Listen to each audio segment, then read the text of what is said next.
أعوذ بالله من الشيطان الرجيم بسم الله الرحمن الرحيم ولا تجعلوا الله عرضة لأيمانكم أن تبروا وتتقوا وتصلحوا بين الناس والله سميع عليم لا يؤاخذكم الله باللغو في أيمانكم ولكن يؤاخذكم بما كسبت قلوبكم والله غفور حليم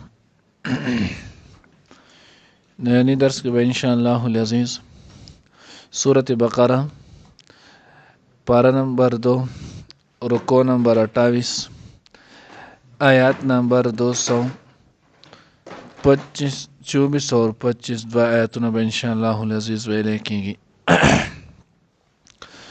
ولا تجعلوا الله عرضة او ما جوړوئ د الله نوم لره عرضة ډال نخه لایمانکم د خپل قسمونو د پاره ان تبروا وتتقوا وتصلحوا چې نیکی ونه کړئ تقوا ونه کوي وتصلحوا او اصلاح روغ رانولی بین الناس د خلقو په منځ کې والله سمیع علیم الله اوریدونکی او پوهه ذات دی دې نه وروسته نو هغه شلم حکم چې نو بیانېږي ابواب البر نه چې د الله جل جلاله نوم دا تاسو محض نو هغه د نیک کارونو دپاره قسم دپاره د دې نه مه خورئ بعضې وخت کې چې نو هغه سړی قسم وخوري نیک کار ته نو دی دغه نیک کار ته چې قسم وخوري نو بیا څوک ورته وایي لکه دا کار وکړه نو دی وایي یاره ما قسم خوړلی زه ګنهګارېږم بیا به مې قسم مات شي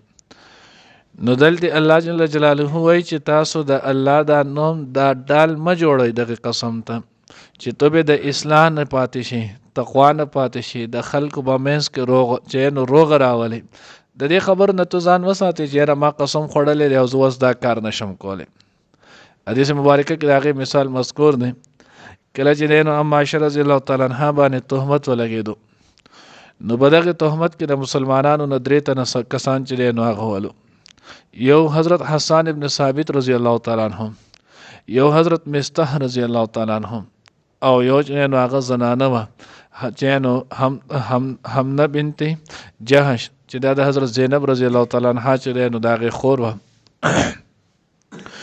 نو دا 3 کسان مسلمانانو نه صحابهونه چې نو دوی په غلط فهمۍ کې په دای کې راغلو نو مستح رضی الله تعالی عنه دا د حضرت ابوبکر صدیق رضی الله تعالی عنه د ترور زوی هم و او د غریب او بدري صحابي و مال په حیثیت سره کمزور و نو حضرت ابوبکر صدیق رضی الله تعالی عنه بدله چې نو خرچه ور غیره دا به ولر کوله نو چې کله دغه تهمت کې شریک شولو نو حضرت ابوبکر صدیق رضی الله تعالی عنه ته قسم وخوړلو چې زه به نن نه بعد چې نو هغه دله بیا خرچه نور کوم زما هغه دوره احسان مال دا بدل لا کوم نو الله جل جلاله آیات راولې کو چې نو الله رب العزت فرمایل سورۃ نور کې هغه آیات دی چې تاسو کې د اولول الفضل قسم لا یأتل اولول الفضل منکم تاسو کې چې اولول الفضل صاحب استعداد کسان دی چې نو هغه د قسم نخوري چې دوی دغه انفاق ځان منع کی نو بیا ابوبکر صدیق رضی الله تعالی عنہ خپل دغه قسم مات کړنو دا سره دوباره بیا احسان شروع کو نو ځکه الله جل جلاله وی قسم تاسو د دې لپاره مخوري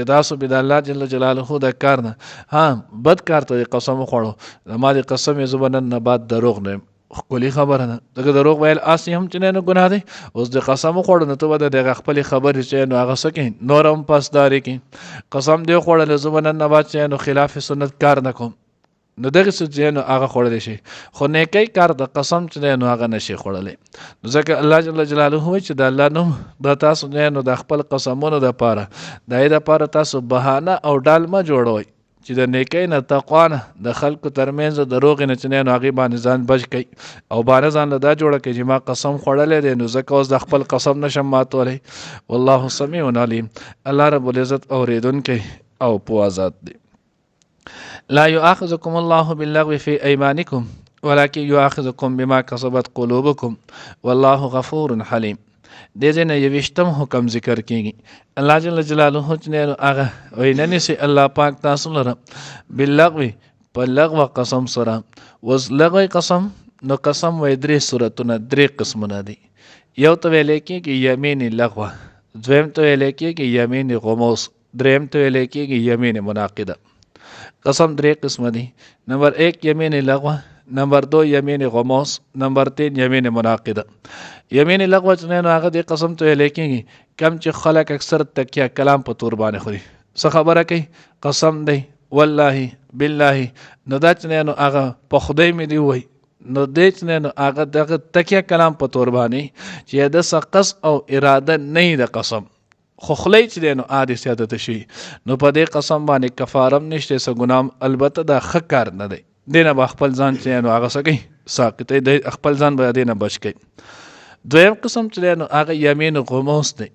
غموس د غمس نه دی، غمس ویل کېږي غوپې خوړلو ته.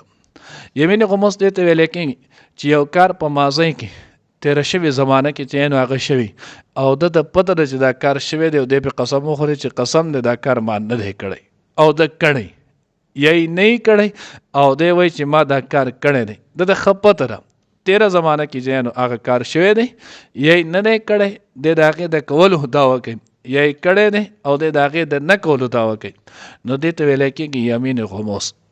اوس دغه یمین غموس په دې باندې زموږ د احناف په نسبت باندې کفاره پې نشته، سړی ګناهګار دی، دی به توبه استغفار کوي. توبه استغفار چې نو هغه به کوي، ځکه دې ته ویلی کېږي یمین غموس، او غموس د غمس نه دی. غمس معنی دا ده چې دې سړی په ګناه کې غوفه وخوړه، او بعضې وایي چې دله به د دغې په بدل کې په جهنم کې چې نو غوپه به ورکوي که توبه یې ونه باسله. دریم قسم چې نو هغه دی یمین منعقده. یمین منعقده څه ته ویلی کېږي؟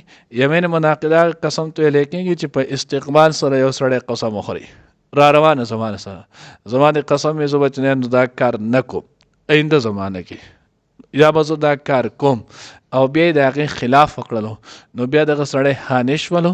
اوس چې کله دی حانې شولو قسم یې مات شولو، نو دی به بیا چې نو د دغې کفاره ادا کوي.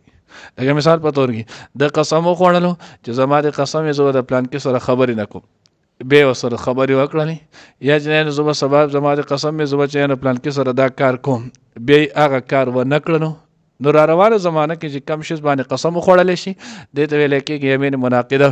بیا یې دغه قسم مات کړلو، نو د دغې قسم په ماتېدو باندې په ده باندې بیا کفاره چې نو هغه لازم بیا به پای کې د کفاره ادا کوي.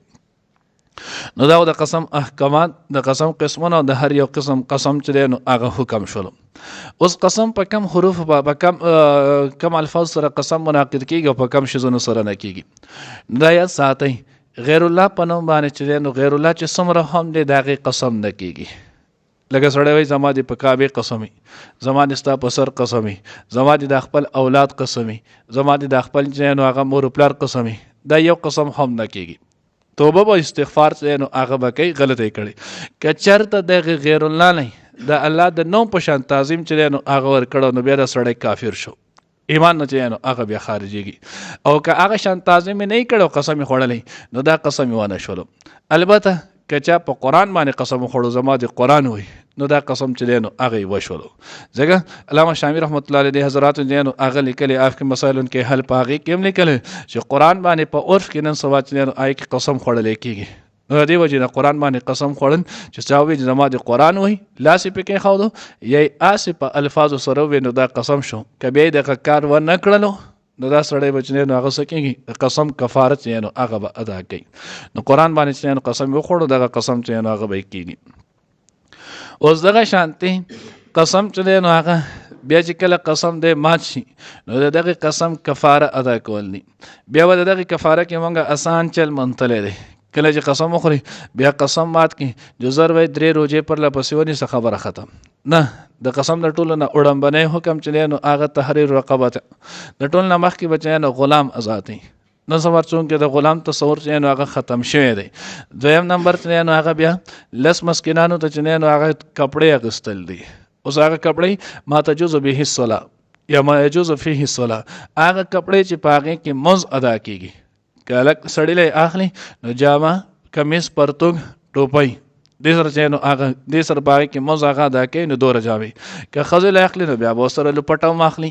نو 10 مسکینانو نه به چې نو هغه کپړې الي. که د دغې طاقت یې نه وي، بیا به 10 مسکینانو له چې نو 2 ټیمه خوراک ورکوي. بیا په دغه 2 ټیمه خوراک چې کم مسکینانو له ورکوي، نو یاد به ساتئ دې کې به یو شرط دی چې دا به د اصول او فروع به دی، مور پلار اولاد دا به چې نو هغه بنئ.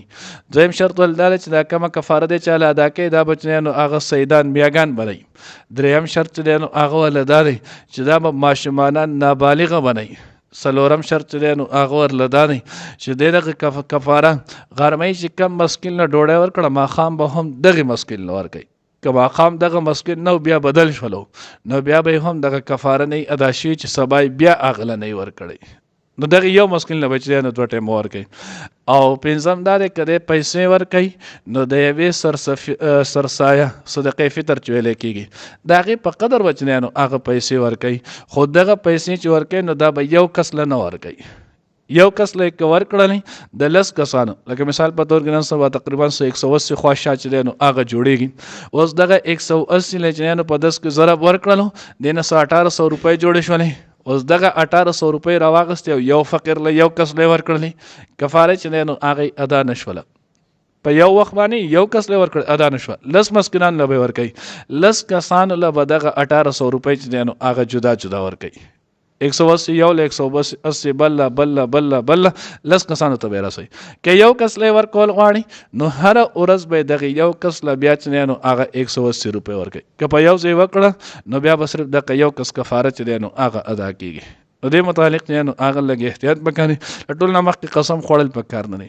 او د بله خبره پکې مسله ده چې چا قسم وخوړلو او د دغه قسم نه بل کار دته ښه ښکاره شو نو بیا به په دغه صورت کې دی به دغه خپل قسم ماتوي او هغه کار وکړي. لکه مثال په طور کې بعضې وخت کې خلک په تیش کې راشي زما د قسم زه به خپل ورور سره خبرې نه کوم. اوس ورور سره بیا مسلمان سره بیا د خپل سکر ورور سره چې نو قطع تعلق خو ناجیز او حرام دی. او 3 ورځې د پاسه خو د هیچا سره جایز نه دی. نو چې کله بیا دی دغه قسم داسې وخوړو نو دی به دغه قسم ماتوي نو دغې به کفاره ادا کوي او د هغه سره به چې دی نو خبرې کوي. خدای یاد ساتئ چې قسم کفاره ادا کوي نو دا به د حانس کېدو نه وروسته کوي. لکه اوس یو سړی قسم وخوړلو او دی چې نو لا حانس شوی نه دی دغه کار. لکه مثال په طور کې دا ما قسم وخوړو چې زما د قسم زه به دا پاڼه نه اړو. صحیح شو. اوس دا پاڼه ما لا نه ده اړولې او کفاره مې مخکې ادا کړله او بیا مې د هغې نه وروسته دا پاڼه واړوله اکار یې بیا د هغې نه وروسته وکړلو نو دا کفاره نه ده ادا شوې بیا به دوباره کفاره ادا کوي. ځکه کفاره کې شرط دا دی مخکې به حانس کېږي قسم به ماتېږي بیا د قسم د ماتېدو نه وروسته به بیا کفاره چې دی نو هغه ادا کوي. الله دې موږ ته صحیح پوهه چې دی نو هغه نصیب کړي. ولا تجعل الله او ما جوړوي الله لرا عرضتن یعنی نوم د الله لرا عرضتن نه ډال لایمانکم د خپل قسمونو د پاره ان تبرو چې نیکی وکړئ وتتقوا تقوا اختیار کوي وتصلحوا او اصلاح وکړئ بین الناس د خلق په منځ کې والله الله پاک سمیع اوریدونکی علیم پوها دی. لا یؤاخذکم الله ننسی تاسو لرا الله باللغو په لغو قسم فی ایمانکم بقسم منستاسو کې ولکن یؤاخذکم لیکن نسی تاسو بما په هغه کسبت چې اراده کړله د هغې قلوبکم ستاسو زړونو والله الله پاک غفور بخون کې رحیم حلیم بردباره دی.